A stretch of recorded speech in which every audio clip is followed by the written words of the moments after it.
back to my channel with me, Monique. I upload videos weekly about style and travel. So if you haven't subscribed to my channel already, I would really appreciate it if you'd like to take the time and subscribe. Don't forget to click the notification bell so that you'll be notified every time I upload a new video. So if you watch my previous videos, you probably know that I am now back in New York. And of course, the first thing that you do when you move back to New York City is to find an apartment.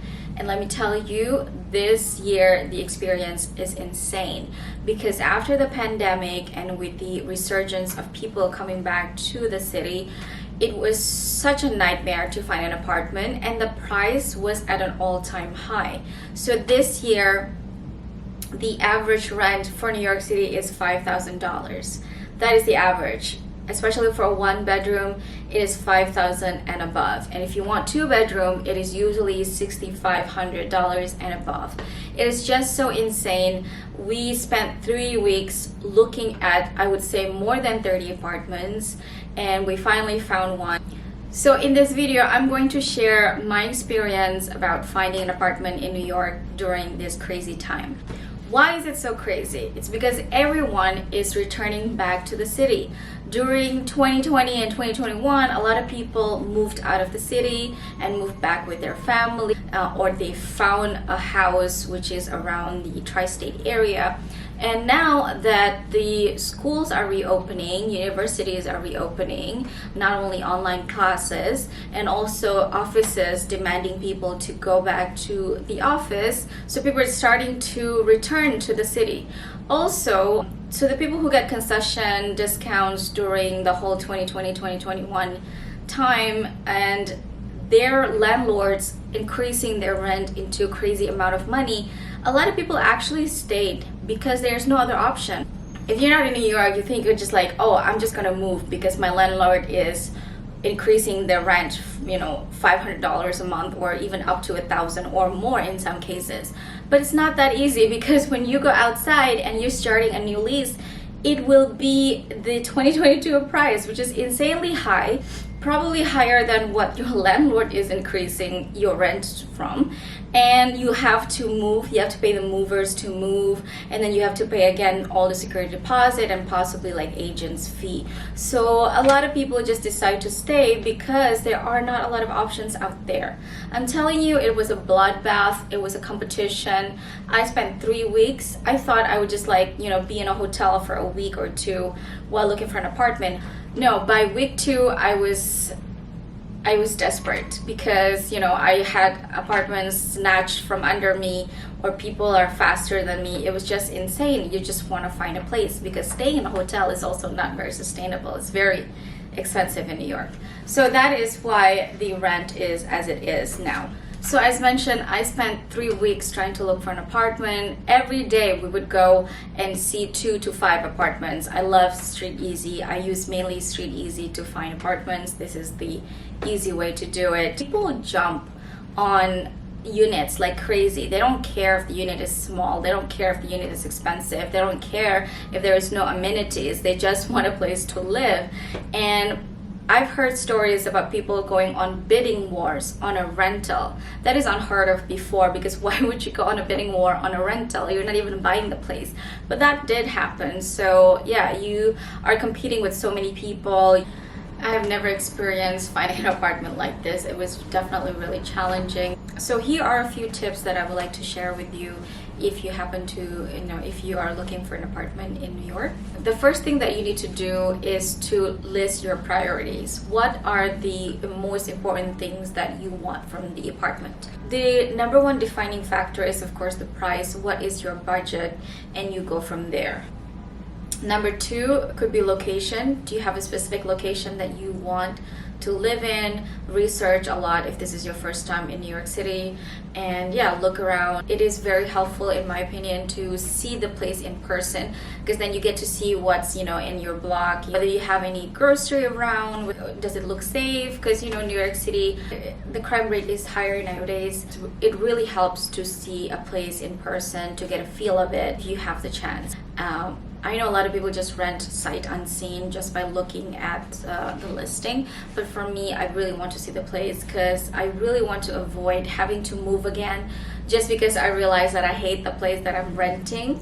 So yeah, price, location. Number 3, amenities. What are important to you?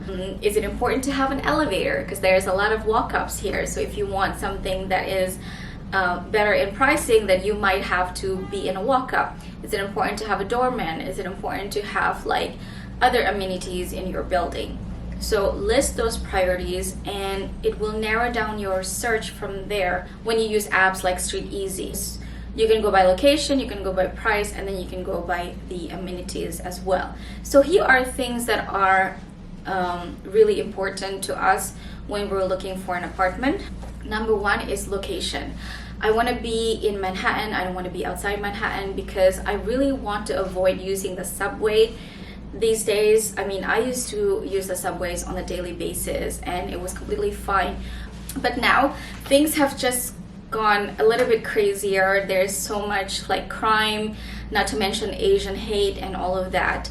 And I really want to avoid using the subway on a daily basis. I want to be able to walk to places or take the bus if I have to, or if I want to take an Uber, I don't want to be coming from the other boroughs because it will be more expensive. If I'm already in Manhattan, I can just like take a cab, hail a cab, take a bus, or walk.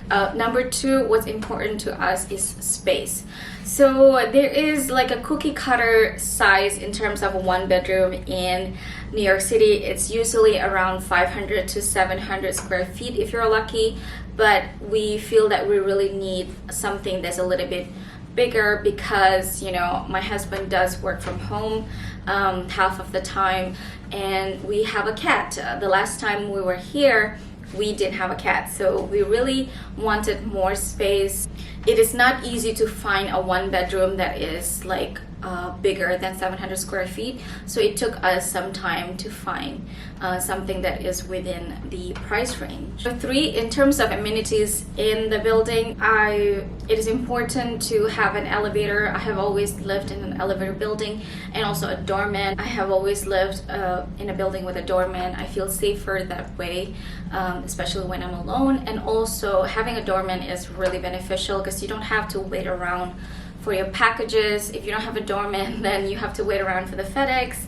If you have packages that need signature, or for Fresh Direct, or for food deliveries, it's really convenient to have a doorman, and it's also safer that way.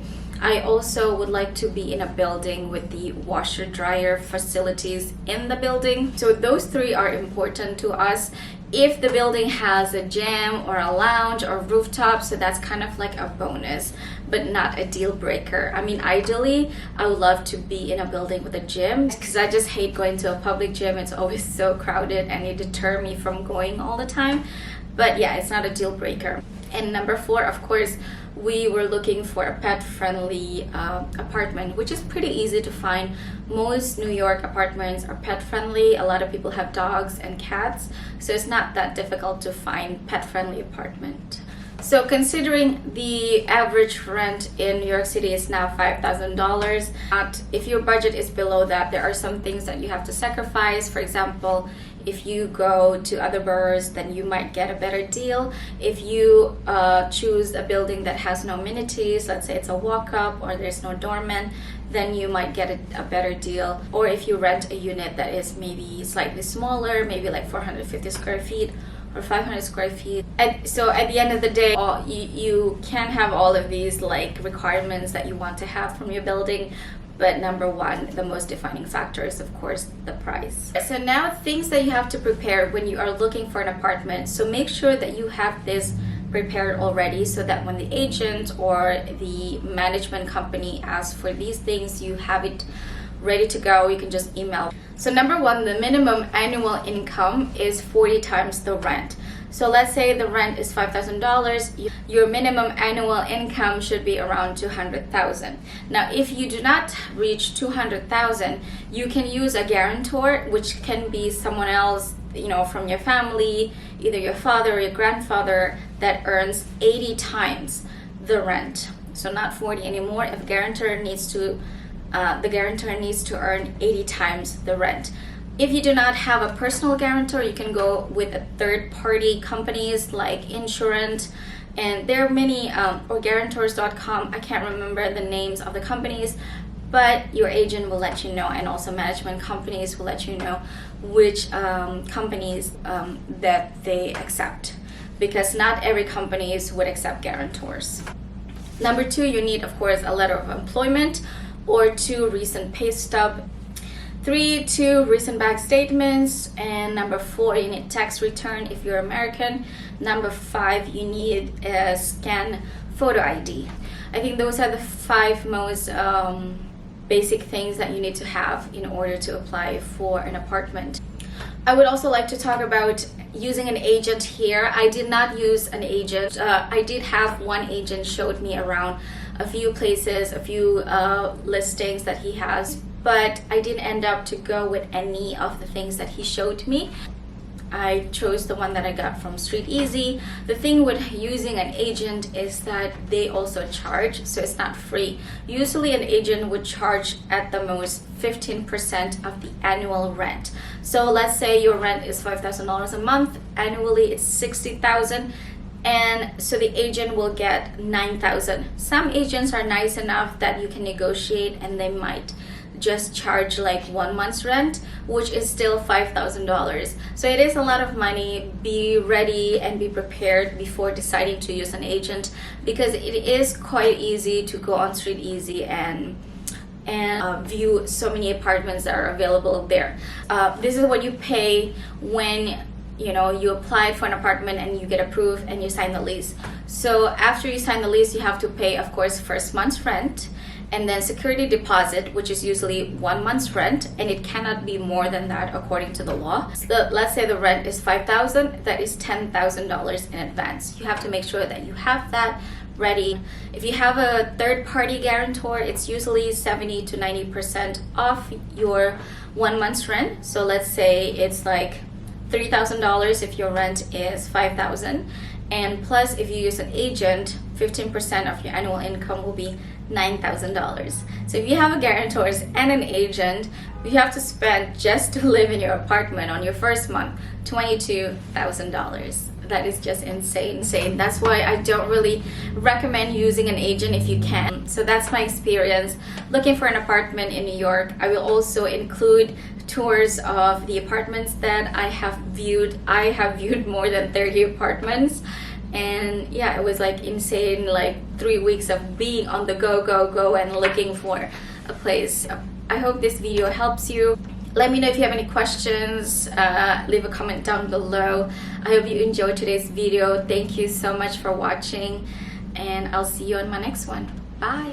Hey guys, I'm Caroline Gramercy. I think this is my 3rd viewing for the day, but this is number 14 overall, and this is apartment 14 I have viewed. This is a self-viewing because the broker or the agent can't make it today, but I really want to just do it today, so it's just me touring the apartment by myself, which is sometimes it's great. So this is like kind of like an older building. It's kind of like a pre-war in Gramercy. And yeah, I do love the old charm, but I have been living in a lot of pre-war buildings, and I feel like I'm ready now for a more modern building with floor-to-ceiling window, or something that is more modern, that has amenities, something that looks a little bit more modern for sure. Not very charming and old looking, as much as the older ones tend to have more space. But yeah, so just let me show you how it looks like. So that's the hallway, kind of have that gothic vibe. And when you enter the foyer, which is this area, is actually pretty big, but it's not big enough that you can put like a dining table or anything, because it will block your entrance to the room and the living room. So we have this closet here, which is pretty good size. It's technically a walk-in closet because you can go in there. And on your left we have the kitchen. This is the biggest kitchen I've ever seen in New York. This is like a normal kitchen for people who don't live in New York, but yeah, for New York this is humongous. And dishwasher, so that's great. Just to show you how big the kitchen is, you can literally jump around, and it's so big. So I can put a breakfast nook in that corner if I want to. We're back at the foyer. This is kind of another walk-in closet, but more like for linen or for your pantry if you want to, or you can put your suitcases there. Now the door on the right is the living room, and the door on the left is the bedroom. So the living room has this door with like glass on it. It's very good size actually. So if you want to put like dining there and then sofa situation there, you can still do that. The view is not like amazing, but there is something, and there is some natural light, which is very important. So yeah, so that's the living area. So definitely very old charm New York, which is really, really cute. But you know, I've had a few of these in the past, and I don't know if I want to have the same one again. So this one is the bathroom. As you can see, it's very old style, and yeah, need to be renovated very soon. The shower is not the best, you know, shower in the world. I feel like it can be changed, but bonus, there is a window in the bathroom. That's also always great. Now this is the bedroom, which is a pretty good size, so you can fit any size of bed that you want to put. You can fit a king for sure. The same view as the living room, and it has another window on the side. I like that there's a lot of windows everywhere, which is great. There are two separate closets. Both are pretty small. You just have to make do, I guess, and just use the other closets outside or get another dresser. So yeah, that's the end of the tour. That's what's happening. Because of the terrace. Is 22D available? 22. Yeah, it's available. I just It's don't also have. on this first, right? Yeah, I just don't have permission. So this is the bigger one bedroom, and 22D is like maybe smaller. Yeah. So 22. I'll show you the seam on it. Just because it's. You'll get to see it. It'll be like a happy medium in between the two lines. This is definitely more spacious than C. C, in my opinion, is like the smaller of the one bedroom.